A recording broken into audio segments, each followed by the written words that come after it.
Chapter 4. The New Trumpet.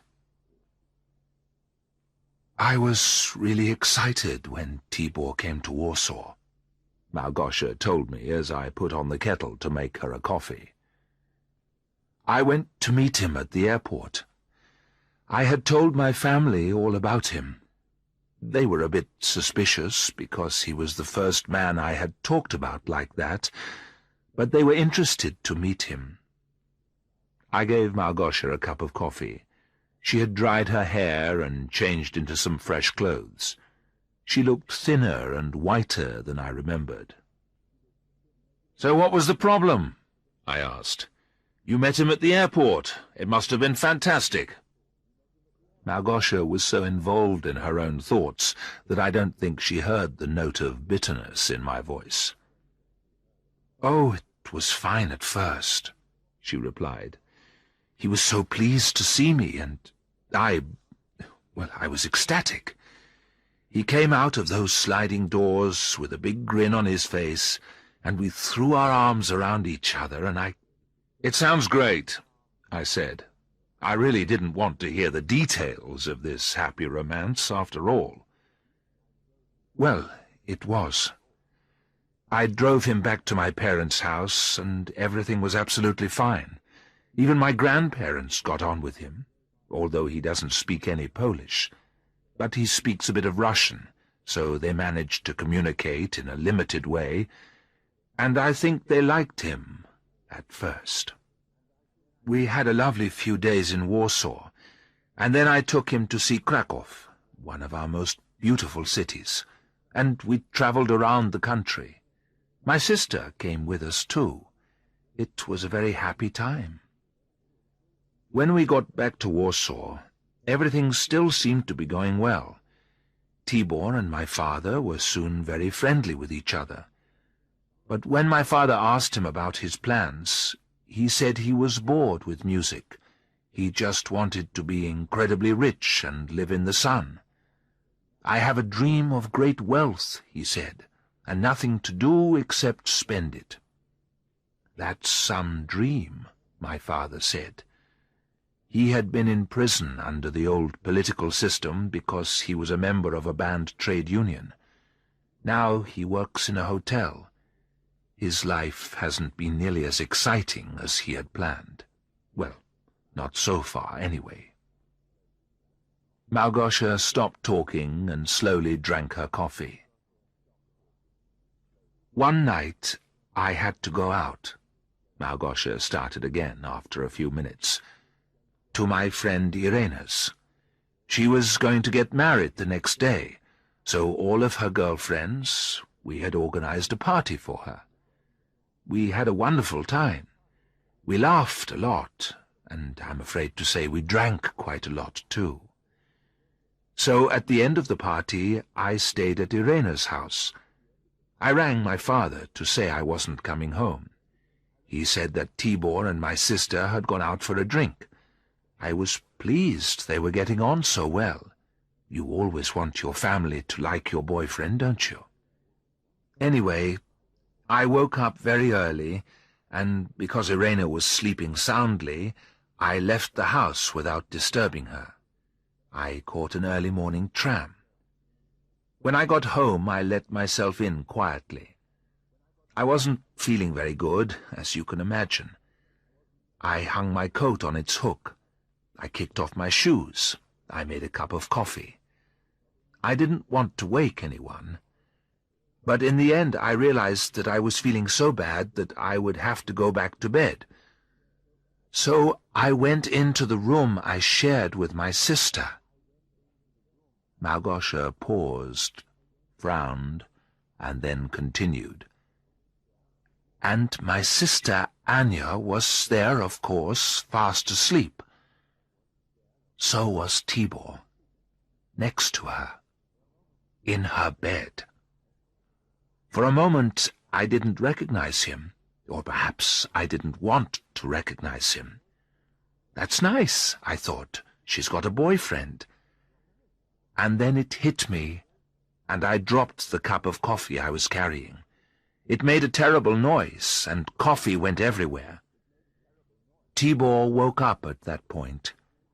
He looked a bit surprised. Anya opened her eyes too, and when she saw me, she let out a little scream, something like, "Oh no!" And I started screaming too. I mean, I know what Tibor is like. I've always known, ever since I met him. But I thought he had changed. I thought he really loved me. And the one place you feel safe, you know, is in your family. But my sister, I couldn't believe that she would do that. I couldn't believe he would do that. The noise woke my parents, of course, and they came running into the room to see what was happening. Soon everybody was shouting, and I said some terrible things. Tibor left later in the morning. And since then, it's just been getting worse and worse. Anya and we fought all the time, and yesterday I said some unforgivable things to my father. "He must have realized you were upset," I said, to be helpful. "Yes," Małgosia replied miserably. "But I asked him why he loved Anya more than me, and why he'd been prepared to fight for his union in the old days, but now he wouldn't even stand up for me against my sister. I called her a lot of names. I threw something at her. Then my father threw me out of the house. So I've come here to you," she said. "It's the only place I could think of. I've lost Tibor. I've lost my family. I have no home anymore. What am I going to do?" And she burst into tears. Much later, I put her in my bed, and after she'd cried some more, she fell asleep, and all night I sat and watched her. Małgosia and I got married 3 years later, and I thought I was the happiest man alive. The woman who I worshipped as if she was a god had agreed, after a great deal of persuasion, to become my lover, and then, in the end, my wife. For her, even second best was better than nothing in the end. Małgosia's parents and grandparents came for the wedding, though her sister Anya didn't. There was still an icy distance between her and Małgosia.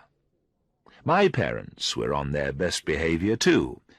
When they had first met Małgosia, they had expressed their concern. My father had even gone so far as to say, "I don't think she's really your type, son. She'll cause you pain. I'm sure of that." And I had been terribly offended, and we had an argument. But on our wedding day they were all smiles, and I was grateful to them for helping to make it such a special occasion. I liked my new mother-in-law. She was much calmer than her daughter. "You must not to blame Małgosia if she is always exciting," she told me in her rather broken English. "You must understand the mix-up with that Tibor, and before, it was a difficult time, her childhood, with the politics. Police are coming often. She is very romantic now, very, what is the word? Passionate. Yes, passionate. But I think you know that already. I think she is lucky, my daughter." She kissed me on the cheek. "You will be careful of her?" she asked, and I said yes, that's exactly what I would do. It was such an easy promise to make, such a difficult promise to keep. The trouble started a few years later. By then our quartet was doing well. Rachel had stopped feeling angry in the end, back in those days at the academy, and the four of us had stayed together ever since, improving our playing, developing a musical understanding between us that made it all worthwhile. Małgosia's career was going well, too. She was getting work in musical shows in the West End. Both of us did some teaching as well, and our lives seemed to be very comfortable, although Małgosia often looked bored, and we had some days when we hardly spoke to each other. But all marriages are like that, I thought, so I didn't worry very much. But then one day, when I was practicing in the music room, the phone rang. I was just about to put down my viola and go to answer it, when I heard Małgosia's voice coming from the kitchen, and for some reason I half listened.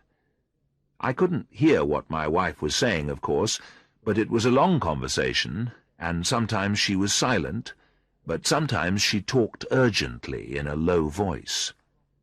I nearly went to listen to the conversation properly, to see who it was she was speaking to, but the piece of music I was working on was very difficult, and the quartet were due to play it in a concert next day, so I kept on playing. After 20 minutes, my curiosity got the better of me. I opened the door. As I did so, I heard Małgosia say goodbye in a loud and unnatural voice. I walked into the kitchen. "Who is that?" I asked. "Rosemary," she said. That was a long conversation. I went on, wanting to see what she would say. "Well, yes, we're friends. She's got problems," Małgosia answered in a bad-tempered kind of way. "What problems?" I asked, though I knew that Rosemary's husband had left her. I just wanted to see how my wife would answer. I suppose, subconsciously, I knew that something was wrong. "You know, Ted has left her, and she has to look after the children on her own, and he's not giving her enough money. The usual. Look," she said suddenly, as if a thought had just come to her, "I'm going for a walk. Do you mind?" "A walk?" I replied stupidly. "Why do you want to do that?" Małgosia never went for walks on her own. "I don't know. I'm just feeling a bit on edge, a bit depressed. About Rosemary, probably. So I'll just go and walk it off." "I'll come with you," I said. I didn't like her to feel sad. "No," she answered immediately. "I'd rather be on my own." And before I could protest, she had walked past me, taken her coat from the hall, and walked out of the house, slamming the door behind her. When she came back, she was calmer. She said she was sorry. She asked me to understand that she was a difficult person sometimes. That was just how she was. I knew that already, of course, and I loved her very much, and so I said of course I understood. "Only please," I said pathetically, "do think of me sometimes, of how it feels to be me." "Poor Derek," she said, and kissed me. And the next day, when I came home from the concert I had played in with the quartet, Małgosia was waiting for me. She had cooked a special meal, and there was an open wine bottle on the kitchen table. "Why aren't you at the theatre?" I asked, surprised.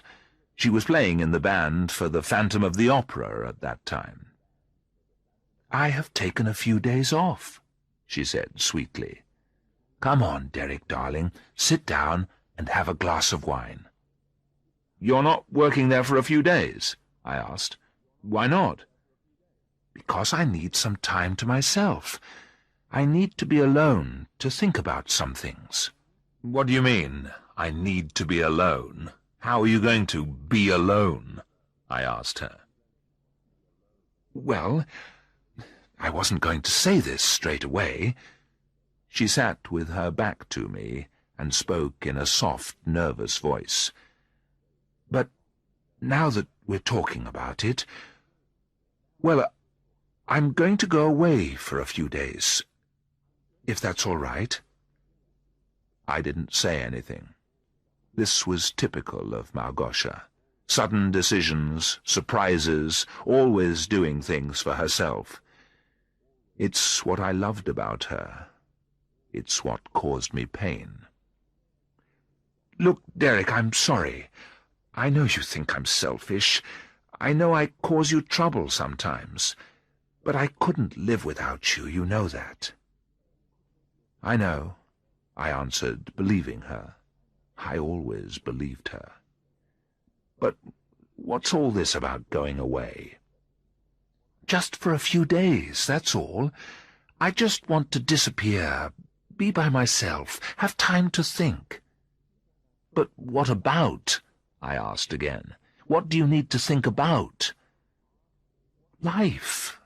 My past, my parents, us, the music, everything, she said. Everyone needs time on their own sometimes. You're going to Birmingham for 2 days next week with the quartet. I thought it was just the perfect time. Okay, even if I agree with you, where are you going? I asked. I don't know. I haven't decided. Maybe Scotland, she said dreamily. And so I let her go. She didn't tell me where she would be staying, and she didn't get in touch with me while she was away. But I was out of the house as well, so it wasn't too much of a problem. I just thought, poor old Małgosia, such a complicated woman, so intense, so special, so different. Of course she needs her space, her time away. There's nothing wrong with that. When she got back, she was happier than I'd seen her for some time. There was a brightness about her, an excitement, a sparkle in her eyes. She came running into the house and flung her arms around me. "Oh, Derek," she said, like some actress in a movie, which I suppose is what she was. "It's so lovely to see you." She told me she'd been in a convent in the north of Scotland, a hidden-away religious order somewhere I'd never heard of. She said she felt much better now, much calmer. She said that many of her doubts about herself were over with. She made me happy. And so I never asked her where she went. I trusted her. Looking back, I can't believe that I was so naive. But she was so different, so wild and passionate, just as her mother had told me. Her troubled childhood had affected her. That terrible business with Tibor, all that had made her the person she was. I still couldn't believe my luck that she had agreed to marry me, even though I knew that I fell far short of her ideal. But in time that thought faded, and I learned to be happy. 10 months later she went away again. Now I realized that it was the same pattern as before, although at the time I didn't notice. First, a telephone call. Małgosia said it was Rosemary, or a musician friend, or somebody. I can't remember. Then 2 days later she suddenly announced that she needed some time on her own again. She seemed troubled. I even wondered if she was ill in some way. But I let her go. Back to that same convent, or so I thought, where they didn't have any telephones, she said, so I couldn't get in touch with her. When she came back, she was happy as before, bursting with life, recovered, alive. I thought, again, that these days of reflection were, for her, better than a visit to a psychoanalyst, better than the drugs she might otherwise have taken. It happened twice more. Each time Małgosia came home a different person, and, for a time after she returned, we were as happy as we had been at the beginning of our relationship, before we started arguing, not talking to each other, or even, what was worse, being extremely polite. When she came back from the last trip, she brought a new trumpet with her. She said she'd come across it in a music shop in Glasgow on her way back. She'd had a few hours before her train left for London. She'd fallen in love with the instrument the moment she'd set her eyes on it, she said. She hoped I didn't mind. She knew I'd understand. It was going to make her playing even better. I asked to listen to it, but she said, not yet. She wanted to get used to it first, practice on it, learn its funny ways and manners. Then I could hear it. I understood how she felt, but I was a bit offended that she wasn't involving me in the strange relationship that every musician has with a new instrument. It was almost as if she was cheating on me. She kept it shut in its case. She'd only shown it to me that first time when she arrived back home, and even then she'd just opened the case quickly and let me look inside before shutting it up again. The new trumpet stayed in the corner of the music room for weeks. Once, I don't know why, I tried to open it to have a look inside, but it was locked. When I heard Małgosia practicing, which she'd started to do with the door closed, it sounded the same as usual to me, as if she was using her old instrument. And then one night, about 3.5 weeks after she had returned from that last trip, I came home, but Małgosia wasn't in the house, and there was a message on the computer from Tibor. And while I was trying to understand why Tibor was in contact with her after all this time, and while I was trying to absorb the fact that my wife had probably gone to Rio de Janeiro without telling me, there was a knock at the door, and 2 policemen were standing there. "We just want to ask Mrs. Armstrong a few questions," they said. Before I knew it, they were in my house, and because Małgosia wasn't there, they questioned me instead.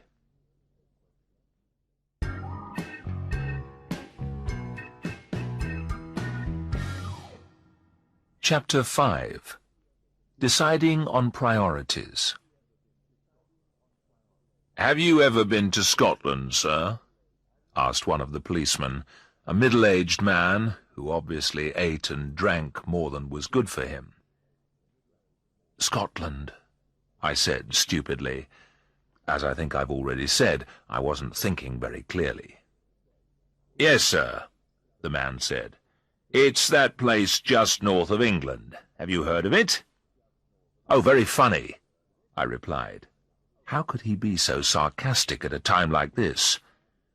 "Glad you enjoyed my joke, sir," he said without smiling. "But what's the answer?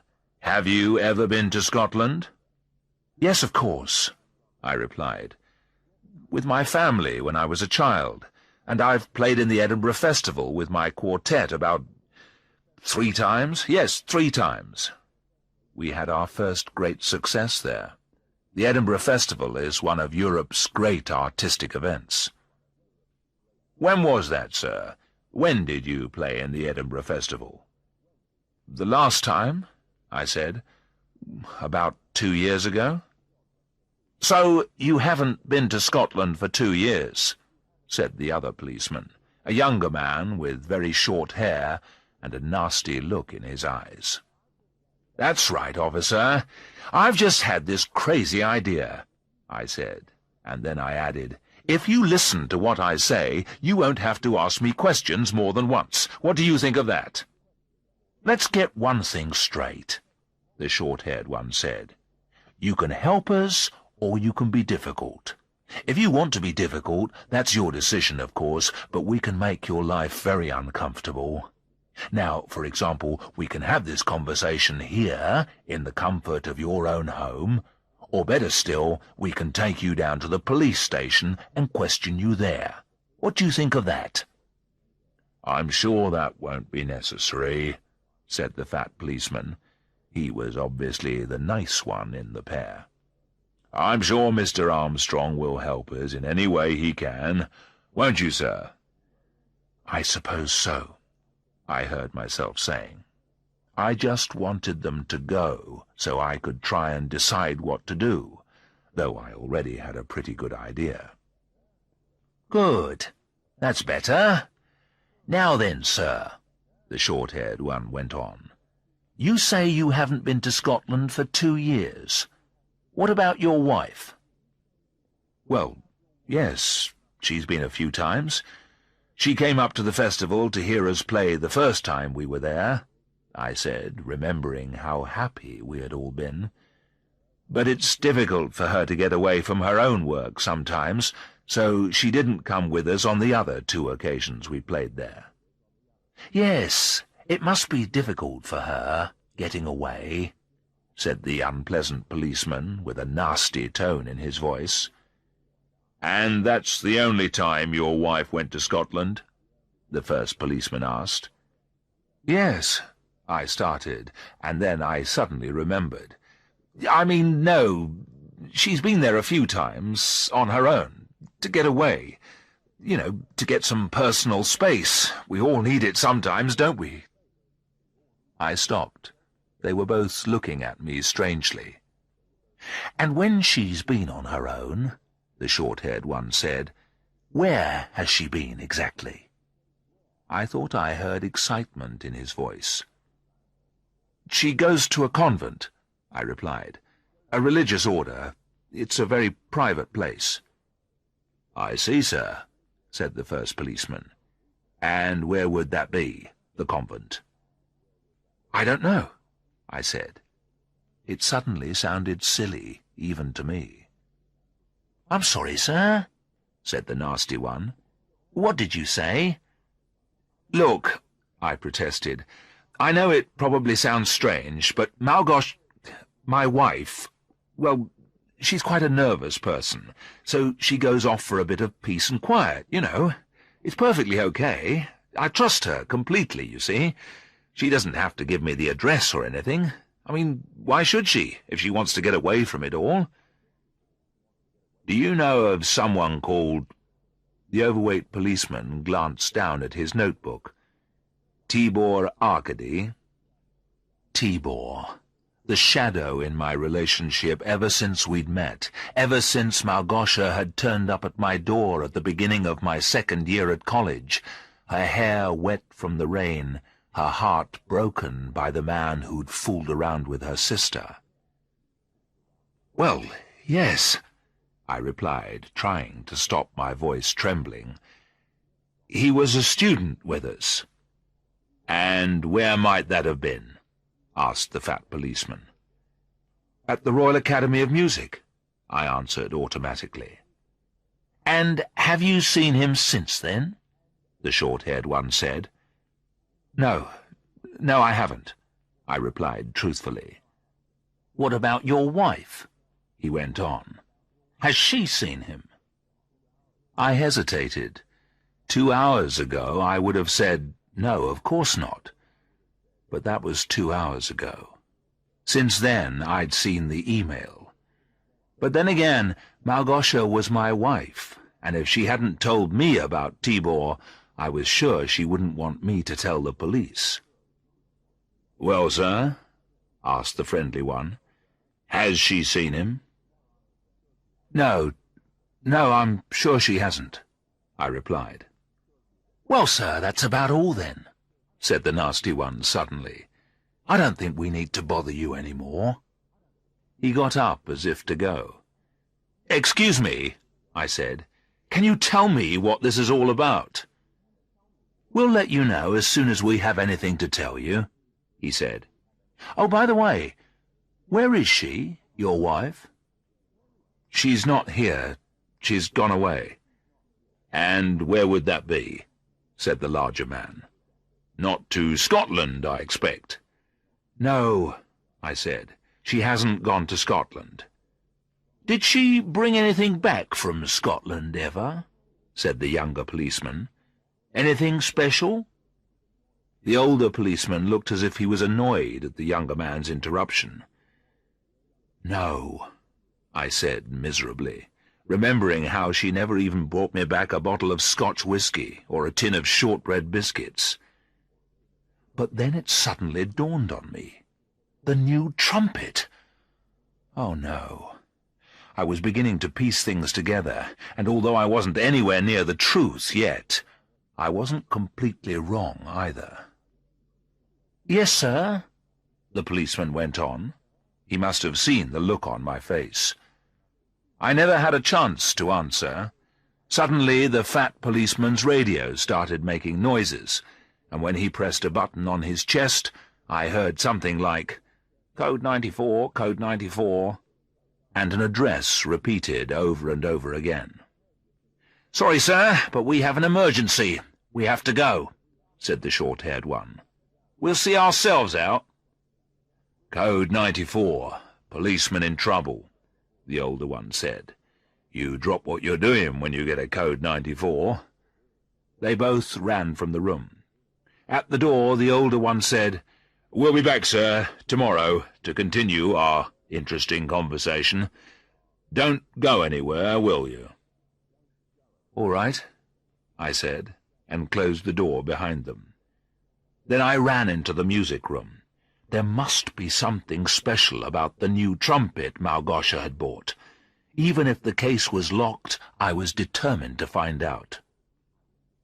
But when I got into the music room and looked in the usual place, I realized that I wasn't going to discover anything. Her new trumpet wasn't there. There was just her old one, lying on top of the piano. Rosemary was surprised to see me standing outside her front door at 11:30 at night. "Derek," she said in amazement, "what are you doing here?" She looked at the suitcase I was carrying. "I was just on my way to bed," she said. Rosemary, my wife's best friend, is an editor for a big fiction publisher in London. Her husband, her ex-husband by then, was a choreographer. He'd gone off with one of the dancers in a show he was doing, leaving Rosemary broke and depressed. But before he'd left her, he'd taken Rosemary to an opening night party of a musical where Małgosia was playing. The two women had met, got on well immediately, and had become best friends. It helped that Rosemary lived near us, of course. I quite liked Rosemary too, but she was Małgosia's friend rather than mine. Sometimes when the two of them were talking, I felt like an outsider. Sometimes it was even worse, and I might just as well have been the enemy. I could understand why Rosemary was upset, of course. Her husband had left her, and she was badly hurt. But it didn't seem terribly fair to me. Not all men are the same, surely. I hadn't done anything bad to her. I hadn't even done anything very bad to my own wife, except bore her. "I'm sorry to turn up like this," I told her. "I wouldn't do it under normal circumstances, honestly I wouldn't. But I need your help. If it's about Małgosia, I don't think I can tell you anything," she said nervously. She hadn't opened the door any wider. "I mean, I don't think I should." "Look, Rosemary, please," I said. "Let me in. I'm begging you." "Derek," she replied, starting to close the door, "I think you'd better go." Desperation makes you behave in funny ways. I'm not a violent man or anything, and normally if someone tells me to go, I go straight away. Aggression isn't part of my makeup. At least, it didn't used to be before all this started. But after the afternoon and evening I'd had, I wasn't going to be put off that easily. I crashed into the door, and when Rosemary tried harder to close it on me, I forced my foot inside. And then we fought to see whether she could shut me out or I could force my way in. I won in the end.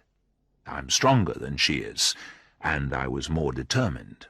The door crashed open, and Rosemary was thrown against the wall of the passageway, where she stood, wide-eyed and confused. I shut the door behind me.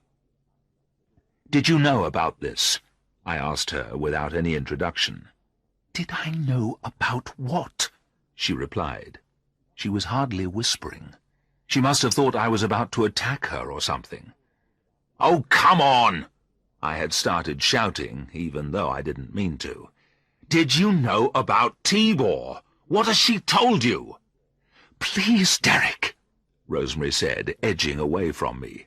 "Please don't shout. You'll wake the children. Please, Derek." She was frightened. My anger disappeared immediately. "Look, Rosemary, I'm sorry. I'm really sorry. But I'm desperate, and I do need your help. I think Małgosia's in trouble. The police came and asked me questions about her. Even if you don't want to help me, you must help her." All right, come in," she said. "But just for a moment. I've got a busy day tomorrow. I've got a book to finish. The woman who usually looks after the kids is ill. I don't know what I'm going to do." She led me into the kitchen. "Do you want a drink?" she asked. "A coffee? A glass of wine?" "Coffee, please," I said. "I think I've had enough wine this evening." "Yes," she said. "I can see that. You look terrible." "Thanks," I said. I sat down. Now that I had got here, I felt suddenly very tired. "What's this all about?" Rosemary said from over by the sink, where she was filling the kettle. So I told her. I told her about the email message, about Rio de Janeiro and Tibor. I told her about the police and the questions they'd been asking me. I told her everything I knew. She didn't say much. She just listened. "Why didn't you ring?" I asked her suddenly. "You said you were going to ring." "Yes, I did. I'm sorry," she said, handing me my coffee.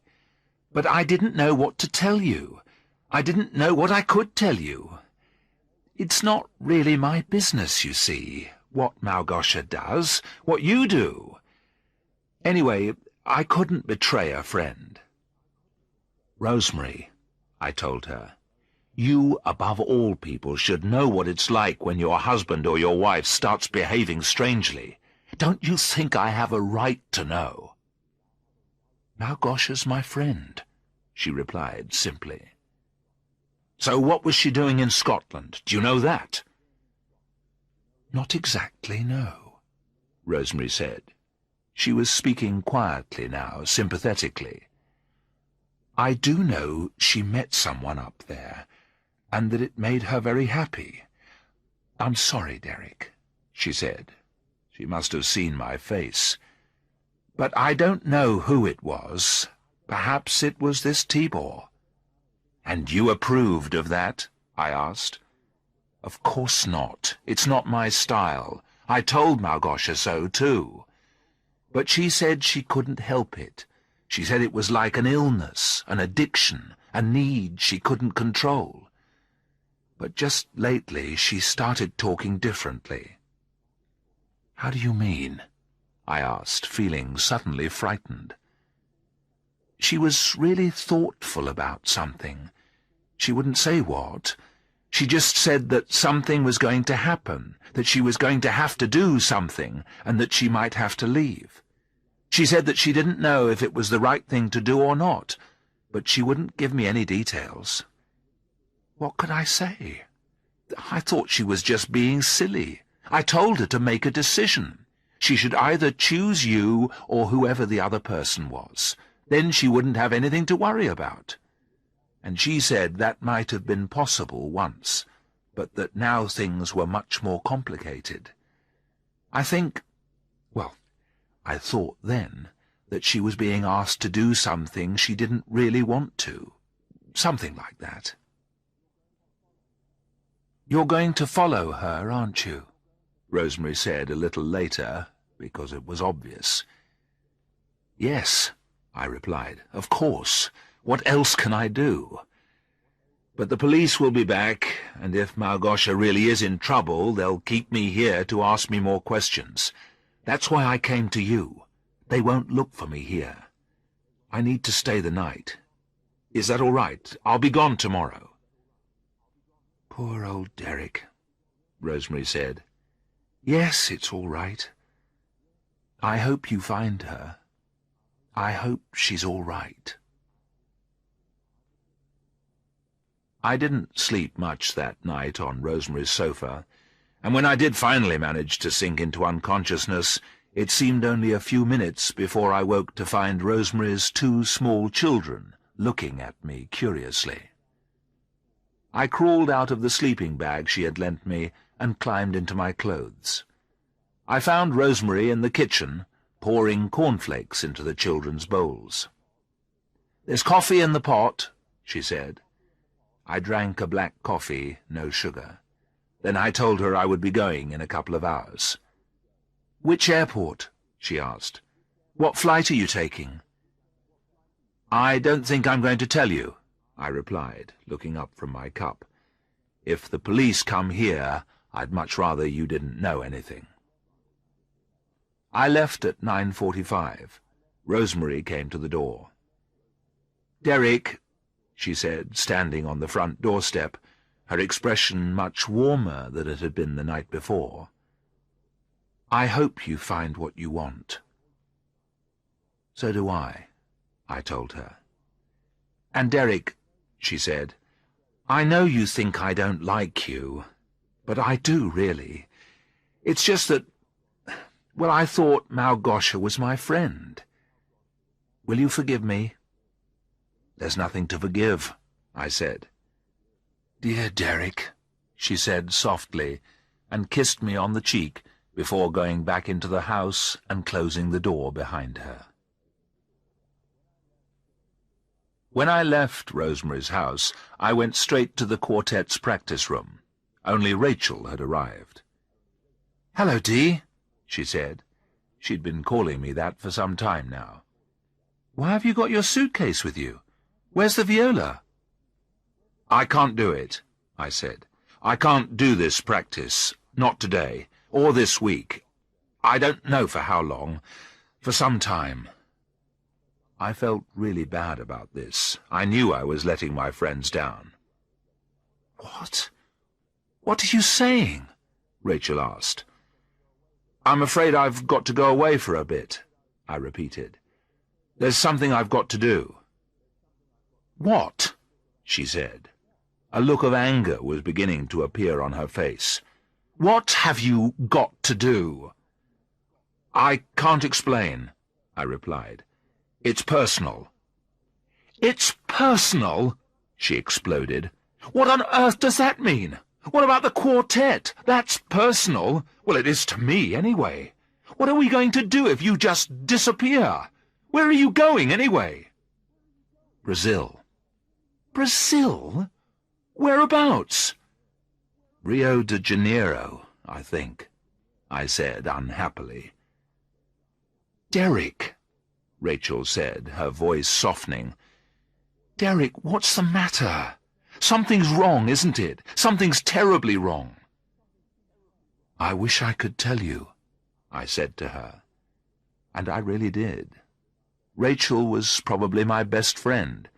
We'd forgotten the problems of our youth. Now we seemed to work well together, and I found her company relaxing. It was easy to laugh with her. It was easy to be ordinarily happy.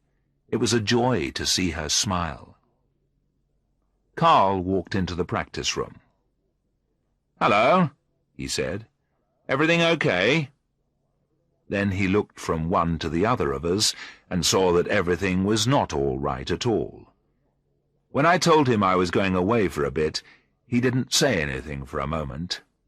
Then he looked at me and, in a quiet voice, asked, "How could you? How could you, after all this time?" Then he sat down, and his head fell into the front of his large black overcoat.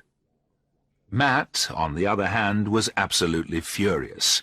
He went red in the face and started shouting.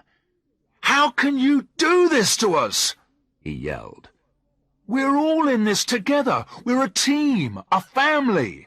We're just about to do the most important concerts of our lives, and you say you've got to go off to South America because of some personal problem, with Małgosia, I suppose. I think you'd better decide where your priorities are. That's what I think. Jesus!" He finished and walked across the room to stare out at a grey February sky. "Look," I said. "Matt, Carl, Rachel, all of you, I wouldn't do this if I knew of any other way. Honestly, I'm really, really sorry." "You will be," Carl said, "if you come back and find someone else sitting in your place." "I'm sorry," I said, a chill settling on my heart at the thought of what I was risking. "I really am. You don't know how sorry I am." They were all standing there now, looking as miserable as I was. What could I do? I walked out into the street and shouted for a taxi. "Where to, mate?" the driver asked me. "Heathrow," I told him. "Heathrow Airport."